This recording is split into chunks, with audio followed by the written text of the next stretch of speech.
اور جب آپ کے ساتھ ایسا ہونے لگے نا کہ آپ آئے اور نیت باندھی اللہ اکبر کہہ کے کھڑے ہو گئے نماز میں، اور فوراً آپ کے دماغ میں بیوی بچے میچ کرکٹ اور بازار اور چوراہا آنے لگا، تو آپ سمجھ لو کہ آپ کی نماز میں دم آنا شروع ہو گئی۔ دیکھو ایک صاحب تھے، ایک مرتبہ عشاء کی نماز پڑھ رہے تھے، امام صاحب نماز پڑھا رہے ہیں، پیچھے مقتدی پڑھ رہے ہیں، ایک بزرگ کھڑے ہو کے پیچھے نماز پڑھ رہے ہیں۔ اب جیسے امام صاحب نے سلام پھیر دیا، اب آدھے لوگ کہہ رہے ہیں کہ بھائی امام صاحب نے 4 رکعت پڑھی، آدھے کہہ رہے ہیں امام صاحب نے 2 رکعت نماز پڑھائی۔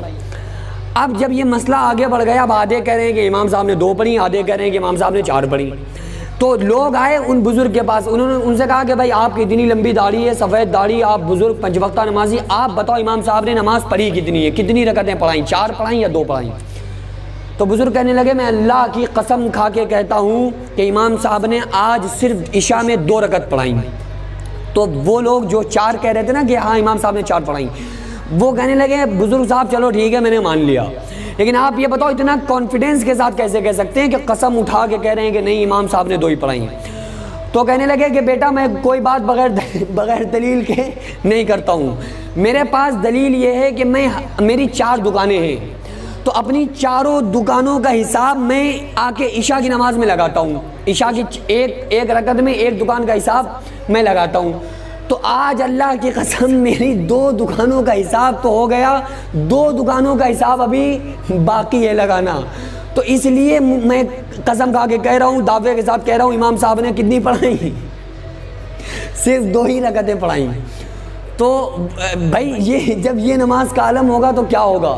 یہ والے خیال کی میں بات نہیں کر رہا ہوں کہ آپ حساب ہی لگانے لگے، لیکن ایک یہ ہوتا ہے نا کہ آپ نماز کے لیے کھڑے ہوئے اور خیال آنا شروع ہو گئے، تو آپ کا تو کام یہ ہے کہ ان خیالات کو نکالیں۔ خیال آتے کیوں ہیں؟ شیطان خیال لاتا ہے۔ دیکھو آپ مسجد میں آئے نماز پڑھنے تو ہی خیال آنا شروع ہوتے ہیں نا، آپ کسی کام میں لگے ہوگے، میچ کھیلتے رہو، کرکٹ کھیلتے رہو، پب جی کھیلتے رہو، کوئی خیال نہیں، اماں کہہ رہی ہیں بیٹا پانی پی لو، کھانا کھا لو، اس کے سمجھ میں بھی نہیں آ رہا، کوئی خیال نہیں ذہن میں۔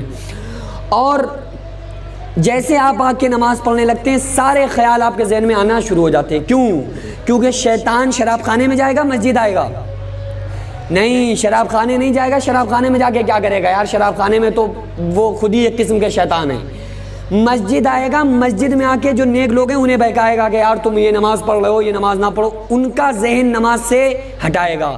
اب آپ کہیں گے نہیں یار ہمیں پڑھنا ہی پڑھنا ہے، تو یہ آپ سمجھیں نا کہ ہاں یار آپ کی نماز میں تھوڑی دم آئی اس لیے شیطان آپ کو بہکا رہا ہے، لیکن بشرطے کہ آپ اس نماز میں ذہن اور دماغ لگائیں، خیال کو نکالنے کی کوشش کریں۔ خیال آ رہا ہے آپ خیال نکالیں۔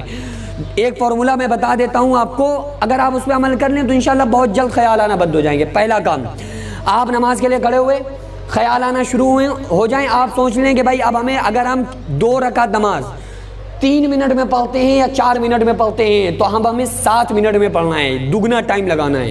جتنے خیال آئیں گے اتنی ہم نماز طویل کریں گے، اتنی رکعت ہم لمبی پڑھیں گے۔ اگر رکعت صورتیں چھوٹی یاد ہیں تو اس میں ڈبل پڑھ لو، یا آرام سے پڑھو، خوب حدر کے ساتھ پڑھو، اچھی طریقے سے پڑھو، آپ کر سکتے ہیں۔ یا اور پھر دوسرا کام یہ کر لیں، زیادہ خیال آ جائیں تو آپ نماز دوہرا لیں گے، یار ہماری نماز میں خیال زیادہ آ گئے تھے، ہم کیا کریں گے، نماز دوہرائیں گے۔ ہمارا دل کو سکون نہیں مل رہا ہے کیونکہ یہ نماز جب ہمیں اچھی نہیں لگ رہی ہے تو ہمارے اللہ کو کیا اچھی لگے گی، یہ سوچ کے آپ نماز دوہرا لیں۔ تو شیطان کہے گا کہ یار یہ تو بڑا خطرناک ہے، اس کے اوپر تو ہمارا بس اور زور چل ہی نہیں رہا ہے کیونکہ ہم تو اس کو بہکا رہے ہیں اس کی نماز خراب ہو، اور ہم اس کی ذرا سی نماز خراب کرتے ہیں، یہ کیا کر رہا ہے، یہ تو اور لمبی نماز کر رہا ہے، یہ تو میں نے ذرا سا بہکایا اور اس نے نماز کو کیا کیا، دوہرا دیا، فوراً دوبارہ نماز پڑھ لی، تو یار اسے تو دوہرا اجر مل رہا ہے، اس لیے کیا کرو، اس کو اس کے حال پہ رہنے دو، سنگل ہی پڑھنے دو، تو انشاءاللہ آپ کے ذہن میں خیال آنا بند ہو جائیں گے۔ فارمولہ بتا رہا ہوں آپ کو بہت حقیقت والا، اگر آپ نے کر لیا انشاءاللہ تعالی میں بہت جلد ایسا ہوگا کہ ذہن میں زیادہ خیال آنا بند ہو جائیں گے۔ میں یہ نہیں کہہ رہا بالکل نہیں آئیں گے، بالکل تو کبھی تو بھائی انسان کا ذہن ہے، خیال آتے ہی ہیں، لیکن آپ اپنا کام یہ رکھیں کہ ذہن میں خیال آئیں اور انہیں نکالنے کی فوراً کوشش کرتے رہیں کہ خیال چلے جائیں، اور آپ اپنا دماغ نماز کی طرف بڑھاتے رہیں، نماز میں لگاتے رہیں۔